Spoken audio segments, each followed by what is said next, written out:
Espectacular simulacro de un desembarco anfibio, el que se ha vivido este martes en la playa de La Malagueta, en la capital malagueña. Muy buenas, ¿qué tal están? Esas imágenes que han visto son las que se ha vivido en la mañana de este martes en Málaga y que ha contado con dos buques protagonistas, el Juan Carlos I y el Galicia. Enseguida lo vamos a ver con más detalle, pero antes más asuntos de actualidad. La actualidad nacional viene marcada por el descubrimiento que ha hecho la Unidad Central Operativa de la Guardia Civil en el domicilio de la expresidenta de Adif, un documento sobre el suministro de 5 millones de mascarillas durante la época del COVID.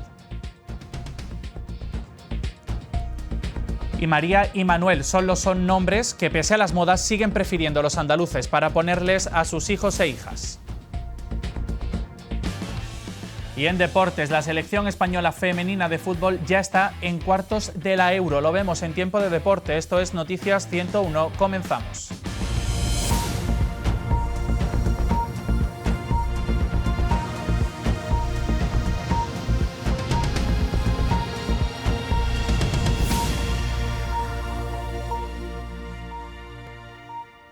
Comenzamos hoy el informativo desde Málaga, donde la playa de La Malagueta ha acogido el desembarco anfibio para el rescate de rehenes. Pero no se preocupen, ha sido solo un simulacro y nos ha dejado imágenes tan llamativas como estas. Vean.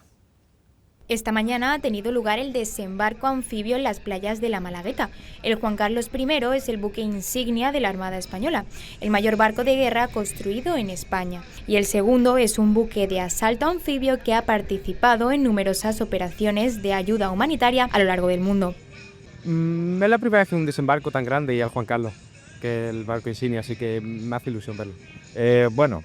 Todo el tema militar me atrae muchísimo. El Juan Carlos I lo he visto varias veces y he estado en él. Y el Galicia también. Ha sido un ejercicio práctico donde se simula un rescate de rehenes con infantes de marina, aviones, helicópteros, embarcaciones rápidas y lanchas. En resumidas cuentas, una demostración de la capacidad expedicionaria de la Marina Española. Y vamos ya con más asuntos. Recordarán que el pasado mes de junio fallecía Antonio Ramos, subinspector de la Policía Nacional en Málaga, tras ser embestido por varios atracantes. Pues bien, hemos conocido que el Ministerio del Interior le ha denegado la medalla de oro al mérito policial. El Ministerio del Interior ha denegado la medalla de oro al mérito policial al subinspector Antonio Ramos, fallecido el pasado junio tras ser embestido por unos atracadores en la A7 de Málaga.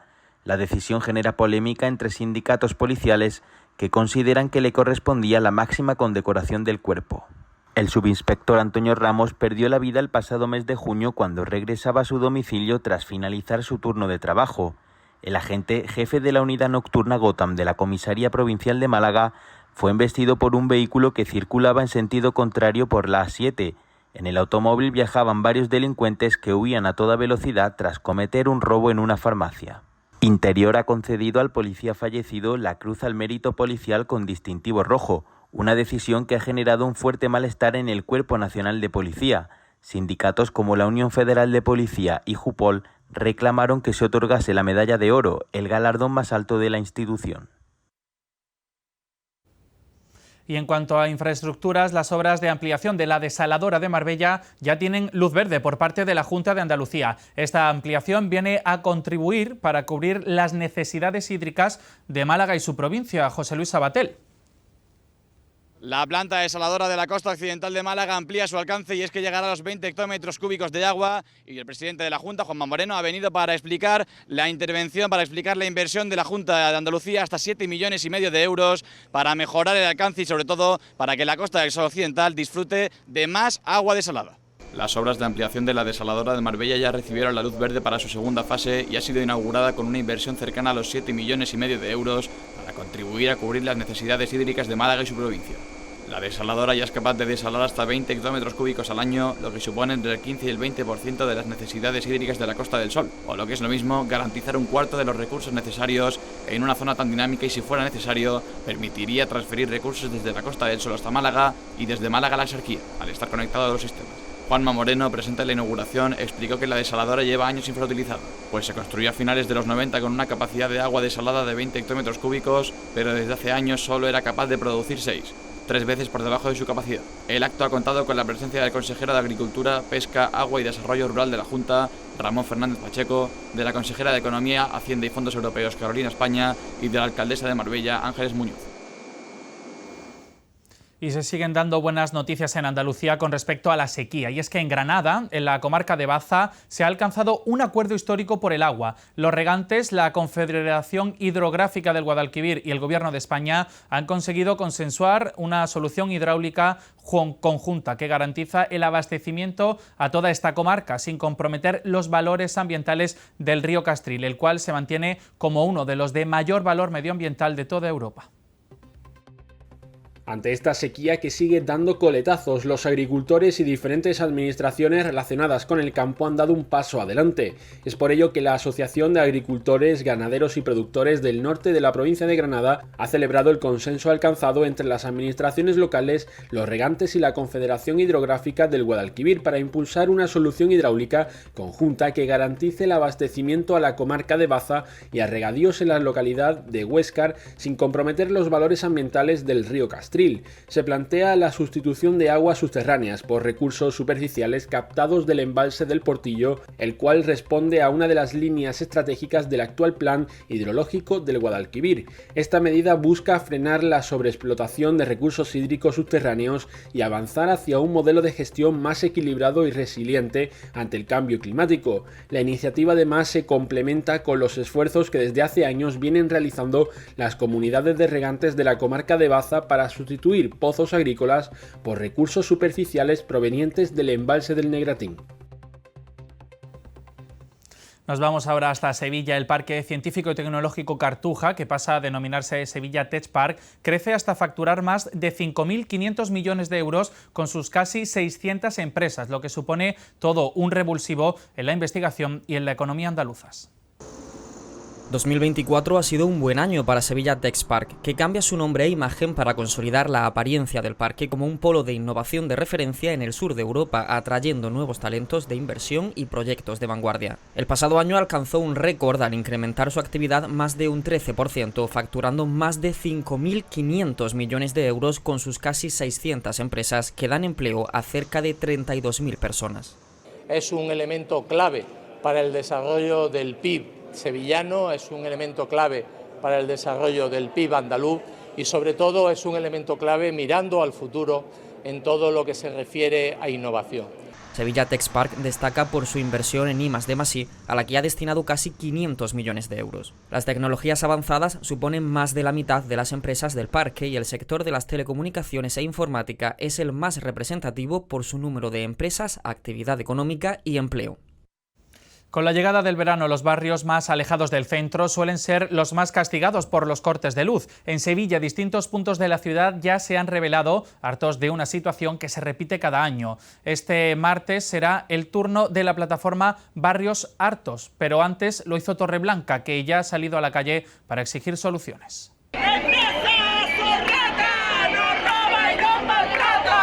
Así está el ambiente en Torreblanca, un barrio de Sevilla cansado de vivir entre apagones. Más de 400 vecinos han salido a la calle a manifestarse entre pancartas y gritos como «La luz no es un lujo, es un derecho». Endesa asegura que la culpa es del fraude eléctrico, pero a los vecinos no les vale.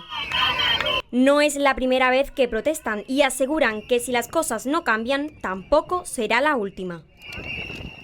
Y tenemos, lamentablemente, que volver a hablarles de agresiones a profesionales sanitarios. Esta vez ha ocurrido en el Hospital Virgen de la Victoria de Málaga. En menos de 5 días han acumulado hasta 3 agresiones, incluida una nueva este mismo martes, cuando, según relatan, un paciente se ha puesto violento y ha tirado mobiliario. Desde el sindicato médico de la ciudad reclaman medidas más efectivas para impedir este tipo de situaciones. En 5 días se han dado lugar hasta 3 agresiones verbales con amenazas a médicos y médicas de nuestra urgencia. Esta misma mañana otro nuevo paciente se ha puesto violento con un médico en la consulta, incluso ha tirado el mobiliario, el ordenador lo ha tirado al suelo. Entonces, como podéis ver, prácticamente a diario se sufren situaciones de tensión y de amenazas y de agresiones verbales. Todo el personal sanitario que trabaja aquí, especialmente los médicos que son los que han sufrido estas últimas agresiones, vienen a trabajar con miedo.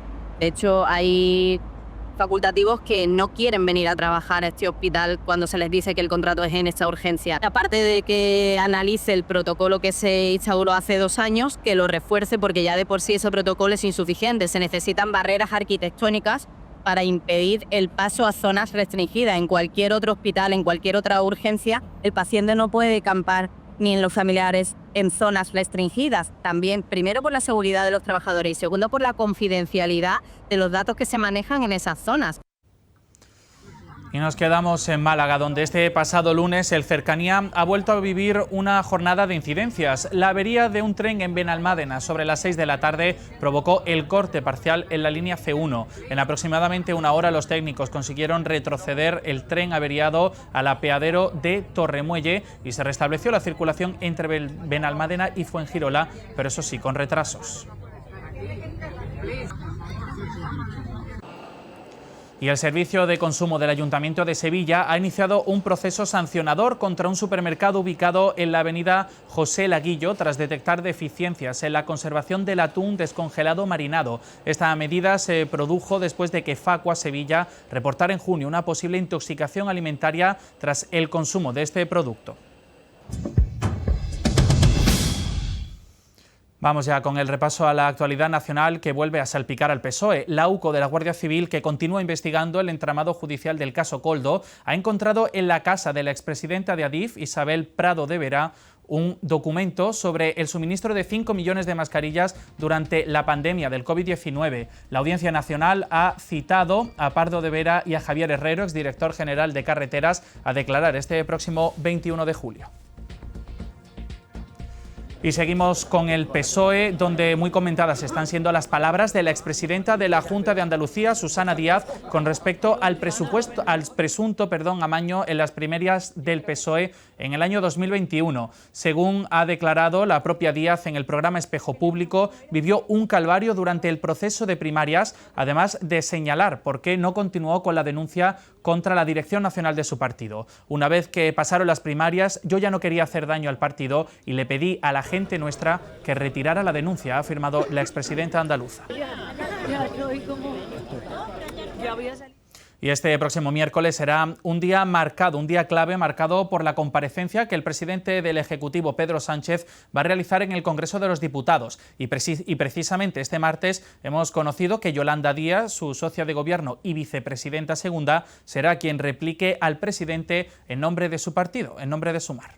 Este martes, Pedro Sánchez presidía la reunión del Consejo de Ministros para después, con una agenda totalmente despejada, refugiarse para preparar así la comparecencia de este miércoles en el Congreso de los Diputados. Una comparecencia en la que, tal y como se ha indicado estos días desde el Ejecutivo, anunciarán medidas anticorrupción en respuesta a las peticiones que los socios hacían estos días. El próximo miércoles el presidente del Gobierno anunciará un paquete potente de medidas contra la corrupción para recuperar la confianza de la ciudadanía. Un Consejo de Ministros donde también se ha aprobado el cese de Paco Salazar como adjunto de la Secretaría de Organización Socialista, después de ser acusado por varias mujeres de acoso. En ese Consejo de Ministros, la gran ausencia ha sido la de Yolanda Díaz, que se encuentra de visita oficial en Dinamarca y que será, según se ha conocido hoy, quien replicará a Pedro Sánchez en el Congreso en nombre de Sumar. Por otro lado, este miércoles el caso Koldo dominará la comparecencia del Congreso después de haberlo hecho hoy en el Senado, donde la presidenta de la Cámara Baja, Francine Armengol,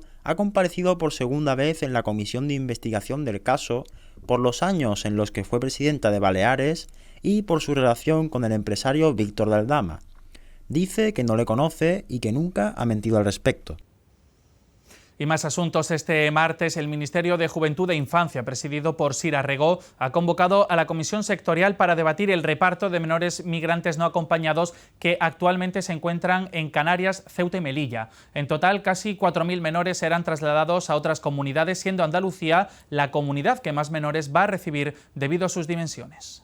Andalucía encabeza el reparto de menores migrantes no acompañados con 677 niños asignados, seguida de Madrid y la Comunidad Valenciana.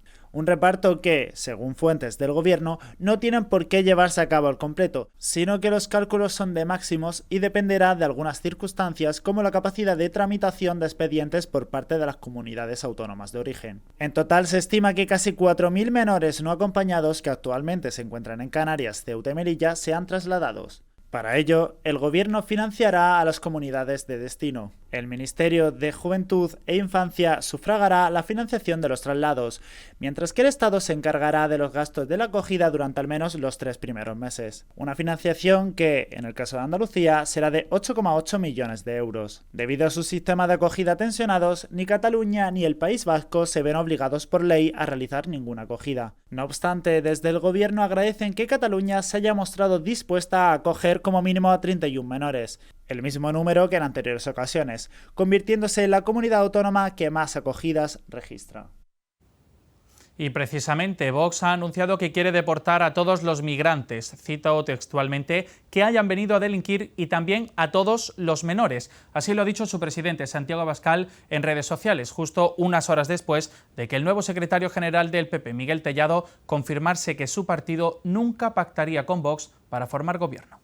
Miguel Tellado se lo decía este lunes a un grupo de periodistas.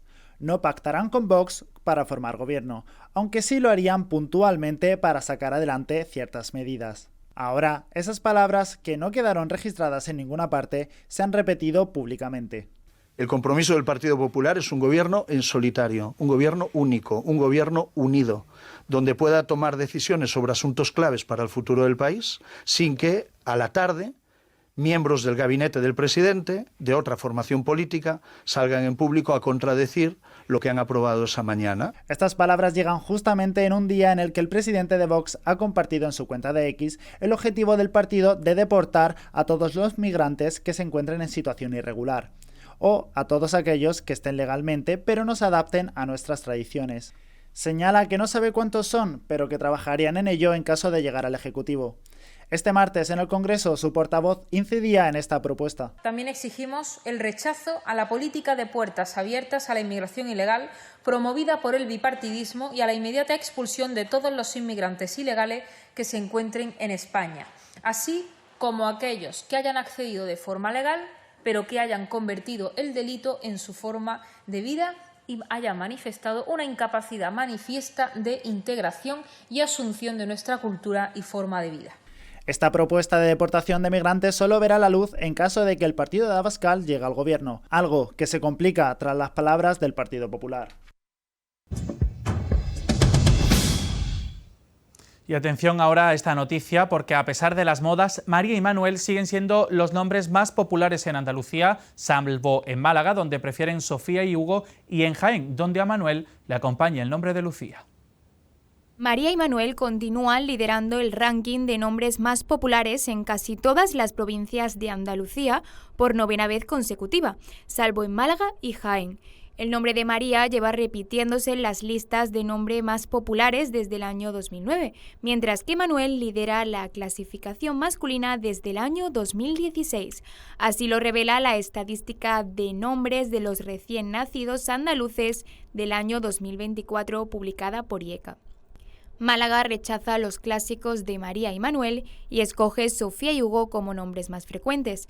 Por su parte, Jaén mantiene a Manuel como favorito entre los niños. Sin embargo, en el caso de las niñas, la provincia prefiere el nombre de Lucía. Escoger el nombre de los padres de los recién nacidos es una decisión que sigue siendo habitual en Andalucía. En el caso de las niñas, el 4,9% heredaron el nombre de su madre. Con respecto a los niños, el porcentaje se elevó hasta un 13,7% respecto a su padre. Y Sevilla ha sido este martes escenario de un acto en el que se ha rendido homenaje a la labor de las fuerzas de seguridad en lucha contra el terrorismo. La Fundación Alberto Jiménez Becerril ha hecho entrega de su reconocimiento anual a la Guardia Civil en una ceremonia muy simbólica. La Fundación Alberto Jiménez Becerril ha entregado el 11º premio contra el terrorismo. Un premio que este año ha recaído en su 11ª edición en la Guardia Civil, una muy acertada elección. En reconocimiento a su labor en la lucha contra la violencia terrorista. Porque hablar de la lucha contra ETA es, inevitablemente, hablar del sacrificio de la Guardia Civil. El premio recuerda la memoria del asesinato del concejal sevillano Alberto Jiménez Becerril y su esposa Ascensión García Ortiz, asesinados ambos por ETA en 1998. Dos jóvenes sevillanos a los que ETA les arrebató la vida por la espalda. Con este galardón, la Fundación busca mantener vivo el recuerdo de quienes perdieron la vida y reconocer el trabajo de las instituciones que defienden el Estado de Derecho.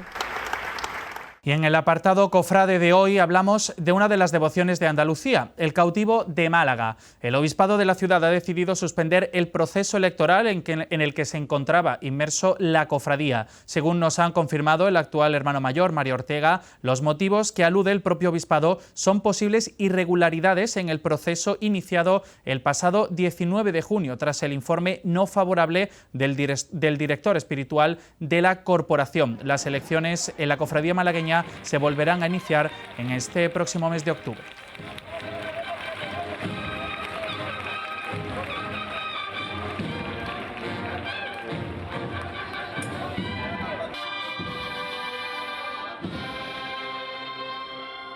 Segurestil, especialistas en puertas de seguridad y Acorazadas patrocina este espacio.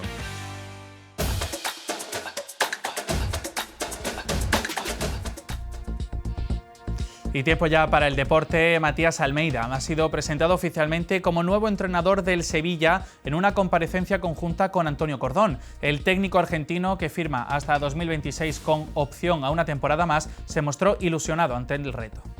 Tras 3 días dirigiendo los primeros entrenamientos de la pretemporada, el Sevilla ha presentado oficialmente a Matías Almeida como entrenador del primer equipo. Durante su presentación, el técnico argentino ha desvelado cuál es su objetivo en Nervión. Sí, obviamente volver a que este equipo sea competitivo, que este equipo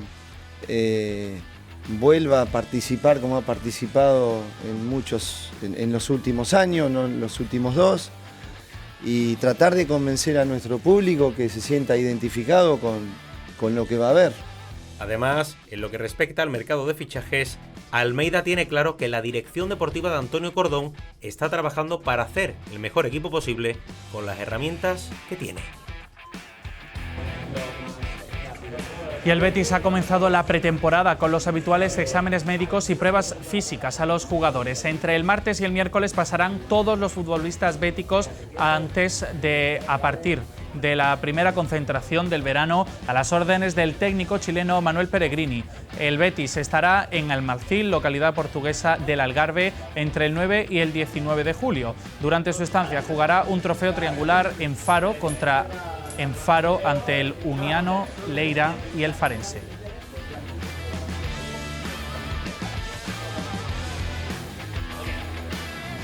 Bueno, y más asuntos. La selección española femenina de fútbol ya está en cuartos de la Euro. Ha logrado, tras vencer 6-2 a Bélgica, a falta del tercer partido de la fase de grupos. La selección española femenina de fútbol sumó este lunes su segunda victoria en la Eurocopa de Suiza y lo hizo de nuevo con goleada al ganar por 6-2 a Bélgica. Lo hizo en un partido donde fue de menos a más y donde dejó su mejor imagen tras el descanso, aunque tampoco firmó un choque redondo, pues dejó alguna duda atrás. Alexia Putellas con un doblete, Irene Paredes, Esther, Mariona Caldentey y Claudia Pina fueron las goleadoras por parte de España. El combinado nacional ya está en cuartos de final y se jugará al ser primera de grupo ante Italia, donde le sirve un empate. La ACB continúa en el periodo de traspasos, donde el Real Madrid hace relevo en la posición de base. Sanan Musa abandona la disciplina blanca para firmar por el Dubái, que jugará Euroliga, y en su lugar llega el francés Théo Maledon, con experiencia en la NBA. Es la primera incorporación del Real Madrid de Sergio Scariolo. Por otra parte, ya se conoce la lista de jugadores en derecho de tanteo, donde destacan jugadores como Chima Moneke de Baskonia, Derek Alston Jr. de Manresa, Gilson Bango de Zaragoza, Musa y Hugo González de Real Madrid o Caleb Honsley de Granca. El única casa del club que tiene mayor presencia en la lista al tener a Tyson Carter, Guillermo del Pino y Álvaro Folgueiras en la misma. Estos dos últimos es canteranos. Hay una segunda lista en la que se incluyen a los jugadores que han comunicado su intención de retornar a la ACB, siendo el excajista Kuzminskas una de las caras reconocidas. La tercera jornada del Tour de Francia 2025, de 178,3 kilómetros entre Valenciennes y Dunkerque, ha sido la etapa de la ausencia de todo. Sin lluvia, sin frío, sin calor, sin viento. no hubo prácticamente nada en la etapa. Lo único que se recordará será la victoria de Tim Merlier y el abandono del hasta hoy maillot verde Jasper Philipsen. Enric Mas fue el español mejor clasificado en la general, estando en sexto lugar, mientras que el andaluz Carlos Rodríguez se sitúa 25º.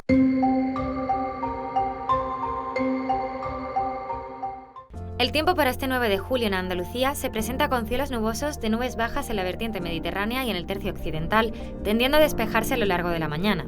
Poco nubosos o despejados en el resto de la comunidad. Temperaturas mínimas sin cambios en el litoral mediterráneo, máximas en ascenso en el litoral atlántico y en el valle del Guadalquivir. Vientos flojos de componente oeste en la vertiente atlántica y de componente este en la mediterránea. Y antes de marcharnos, apunten esta fecha, 24 de julio. Ese día, la Plaza de Toros de Málaga recibe a uno de los artistas más aclamados del 101 Music Festival. Llega el artista puertorriqueño Luis Fonsi con un concierto que no va a pasar desapercibido. Con esta propuesta nos vamos. Gracias por acompañarnos un día más.